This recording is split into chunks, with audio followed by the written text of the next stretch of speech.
Assalamualaikum warahmatullahi wabarakatuh. Hidup guru, hidup PGRI, solidaritas, yes. Bismillahirrahmanirrahim. Alhamdulillahirabbil alamin. Assalatu wassalamu ala asrafil anbiya'i wal mursalin Sayyidina wa Maulana Muhammadin wa ala alihi wa sahbihi ajma'in. Qala rabbi shrah li sadri wa yassir li amri wahlul 'uqdatam min lisani yafqahu qawli. Amma ba'du. Kepada yang terhormat Ketua PGRI Kabupaten Wonosobo, kepada yang terhormat anggota PGRI Kabupaten Wonosobo, hadirin para pemirsa yang saya hormati. Pertama-tama marilah kita panjatkan puji dan syukur kehadirat Allah Subhanahu wa taala, yang mana pada kesempatan pagi hari ini kita masih diberikan hidayahnya sehingga dapat melaksanakan tugas kita sebagai hamba Allah untuk meningkatkan keimanan, keislaman kita. Lebih-lebih pada hari ini adalah masih suasana bulan suci Ramadan.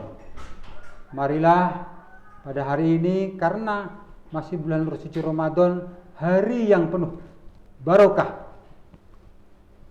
Untuk itu, karena hari ini untuk meningkatkan amal kita di bulan suci yang penuh barokah ini, tentu banyak orang melaksanakan ibadah-ibadah yang akan meningkatkan amal kita di bulan suci ini. Ada orang yang meningkatkan dengan banyak menuntut ilmu, ada orang yang banyak meningkatkan dengan ibadah-ibadah, yaitu antaranya meningkatkan sholat berjamaah, sholat bertarawih, itu antaranya untuk menjadikan kita bulan di suci Ramadan ini yaitu menjadikan barokah. Nah, tentunya agar kita lebih dalam melaksanakan bulan suci Ramadan lebih barokahnya, mari kita tuntut ilmu kita, amalan kita di bulan suci Ramadan ini. Nah, tetapi untuk mencari amal yang baik demi ke akhirat nanti, tentunya ada jalan yang menuju itu, amalan-amalan kita. Sebab di bulan suci Ramadan tentunya kita akan meningkatkan demi akan menunjukkan ke akhirat nanti. Sebab hidup kita di dunia ini adalah punya tujuan. Ibadah kita di bulan suci Ramadan ini adalah mempunyai tujuan, yaitu tujuannya akhirat. Nah, apa tujuan kita yang harus kita capai di bulan Ramadan ini demi ke akhirat? Ada 3 perkara yang akan kita capai menuju akhirat. Sebab apa? Kita mengharap keridhaan Allah tidak hanya di dunia ini. Sebab kita akan mengalami, yaitu namanya mati atau meninggal dunia. Nah, nanti setelah kita meninggal dunia atau mati, yaitu harus mempunyai bekal. Nah, bekal apa yang harus kita bawa untuk di akhirat nanti? Itu ada 3 perkara yang akan kita bawa, itu yang akan tidak putus, sesuai dengan hadis Nabi Muhammad SAW, ngan Abi Hurairah radhiyallahu anhu, Rasulullah SAW, Ida matabnu adama in qata amaluhu illa min salasin, shadaqatin jariyah aw ilmin yuntafa'u bih aw waladun shalih. Lah, itulah para hadirin, para pemirsa, hadis Nabi tentang 3 perkara yang akan tidak putus amalnya ketika walaupun sudah meninggal dunia. Nah, Mengapa kok 3 perkara itu tidak putus, yang apabila kita nanti meninggal dunia? Ibadah-ibadah itulah yang akan menunjukkan nanti kita akan menerimanya imbalan setelah kita meninggal dunia. Yang pertama adalah amal jariyah. Amal jariyah itu amal menurut bahasa ialah perbuatan yang baik. Jadi amal jariyah merupakan amal yang baik, akan diterima nanti apabila kita sudah meninggal dunia. Nah, amal jariyah yang berbentuk apa yang bisa diterima? Yaitu misalnya kita beramal yaitu untuk pembangunan masjid, untuk pembangunan jalan, untuk pembangunan madrasah atau sekolah. Itulah contoh-contoh amal jariyah yang akan kita terima atau kita mendapatkan besok, tetap mengalir pahalanya walaupun kita sudah meninggal. Nah, tentunya para pemirsa, tidak hanya itu yang harus kita laksanakan. Selain amal jariyah berbentuk benda, tetapi kita menyumbangkan misalnya kitab atau buku untuk dipelajari, itu akan menjadi amal jariyah juga selagi buku itu masih dibaca, masih dipergunakan untuk dikaji. Itulah berarti kita masih beruntunglah orang-orang yang menjadi penulis, baik penulis kitab atau penulis Al-Quran yang kita sering dibaca oleh masyarakat umum.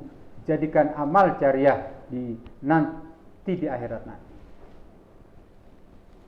Nah, hadirin yang kami muliakan, para pemirsa, yang kedua yaitu ilmu yang bermanfaat. Nah, bagaimana kita akan mendapatkan ilmu bermanfaat? Tentunya kita harus mengkaji, kita harus menuntut, kita harus mau melaksanakan kewajiban untuk menuntut ilmu agar ilmu itu nanti bisa bermanfaat. Bagaimana ilmu bermanfaat kalau kita tidak mencarinya? Nah, ilmu bisa dapat bermanfaat apabila kita carinya. Sebab sesuai dengan keterangan yaitu bahwa mencari ilmu adalah kewajiban. Maksud kami adalah bahwa mencari ilmu adalah wajib bagi seorang muslim. Nah, karena kewajiban mencari ilmu bisa dituntut dari awal sampai akhir. Kewajiban itu misalnya mencari ilmu adalah utlubul ilma minal mahdi ilal hadi. Sejak kita lahir sampai nanti kita meninggal dunia adalah masih kewajiban untuk mencari ilmu. Karena bisanya ilmu bermanfaat harus kita punya ilmu dulu. Baru setelah kita mempunyai ilmu bisa disampaikan. Disampaikan kepada siapapun. Apalagi kita sebagai guru, silahkan kita sampaikan kepada siswa, kepada murid kita. Nah, mudah-mudahan dengan menyampaikan ilmu yang kita dapat disampaikan, kata suatu bapak, yaitu balighu anni walau ayah. Sampaikanlah, walaupun seberapa ilmu kita, sampaikanlah, walaupun satu ayat pun apabila kita. Nah, apabila ilmu itu disampaikan dan masih dimanfaatkan oleh masyarakat umum, anak didik kita, diteruskan pada kita, itulah bermanfaat. Nah, maka ilmu itu akan mendapatkan besok kita di akhirat apabila kita sudah meninggal, selagi ilmu itu masih diamalkan oleh anak didik kita. Hadirin para pemirsa yang budiman, selanjutnya yang ketiga yaitu doa anak soleh. Nah, untuk menjadikan anak menjadi soleh tidak semudah yang kita bayangkan, para pemirsa. Tentunya anak kita agar menjadi soleh harus kita didik dengan agama yang kuat. Ya, dengan anak harus dituntut, suruh menuntut ilmu, yaitu khususnya ilmu agama. Apa yang harus kita laksanakan? Apa yang harus kita buktikan anak bisa soleh itu, yaitu harus anak dididik dengan sebaik-baiknya, supaya harapan kita anak bisa mendoakan kita. Nah,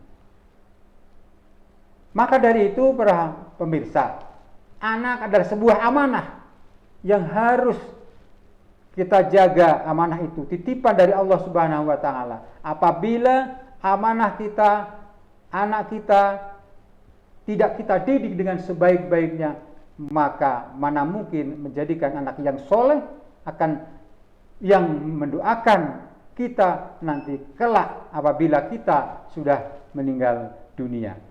Nah, anak yang soleh tentunya yaitu tekun menjalankan apa yang menjadi perintah Allah.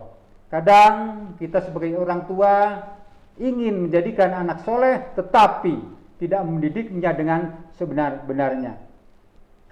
Kadang kita bangga dengan anak, ya, dengan sekolah tinggi, tetapi dengan agama kita tidak memperhatikannya. Anak tidak dikontrol dengan sebaik-baiknya. Misalnya dalam waktu sholat, apakah kita sering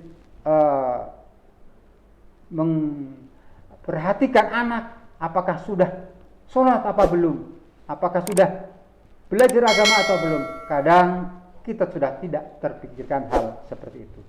Nah, demikian mungkin secara singkat yang dapat saya sampaikan. Mudah-mudahan hal 3 perkara yang kami sampaikan mudah-mudahan ada manfaatnya bagi kita semuanya. Kurang lebihnya kami dalam menyampaikan tentu banyak kekurangan dan kesalahan, kami mohon maaf yang sebesar-besarnya. Assalamualaikum warahmatullahi wabarakatuh.